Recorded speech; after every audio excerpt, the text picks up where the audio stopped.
কুয়েটে একটি ন্যাক্কারজনক ঘটনা, যা আমরা আজ থেকে প্রায় 6 মাস আগে বিভিন্ন বিশ্ববিদ্যালয় ক্যাম্পাসগুলোতে দেখেছি। আজকেও ঠিক একই ঘটনার পুনরাবৃত্তি হয়েছে এবং একই কায়দায় আরেকটি গোষ্ঠী, অথবা আমরা যদি সরাসরি বলি স্পেসিফিক্যালি ছাত্র দল, আমাদের সাধারণ শিক্ষার্থী ভাই বোনদের উপরে কুয়েটে যে নারকীয় হামলা চালিয়েছে, সেই হামলার আমরা তীব্র নিন্দা জানাই এবং আমরা বর্তমান সরকারের কাছে এই হামলার বিচার দাবি করছি। আমরা মনে করি নতুন বাংলাদেশে আমরা এখন যে নতুন রাজনৈতিক বন্দোবস্তের দিকে যাচ্ছি, বা আমরা যে নতুন বাংলাদেশের স্বপ্ন দেখছি, এই বাংলাদেশের স্বপ্নকে একটি ব্যাহত করার চেষ্টা করা হচ্ছে। আমরা আমাদের জায়গা থেকে স্পষ্ট করে বলতে চাই, ছাত্রলীগের মতো সন্ত্রাসী কার্যক্রম ক্যাম্পাসগুলোতে যে গোষ্ঠী পরিচালনা করার চেষ্টা করবে, আমরা শক্ত হাতে তাদেরকে প্রতিহত করব।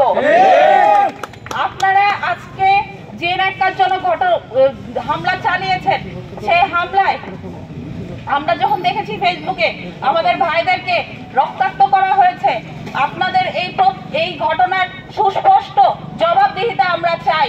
ছাত্রদের কাছে আমরা এই জবাবদিহিতা চাই। এই বলে আমি আমার বক্তব্য শেষ করছি।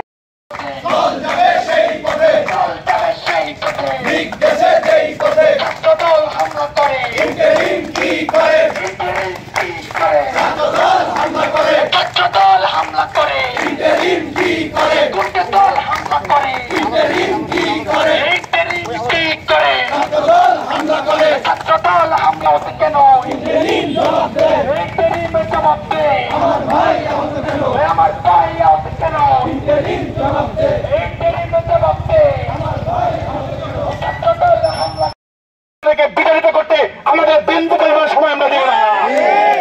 একটি বিশেষ মহল মানুষকে ট্যাগ দিয়ে মারার জন্য উস্কে দিচ্ছে।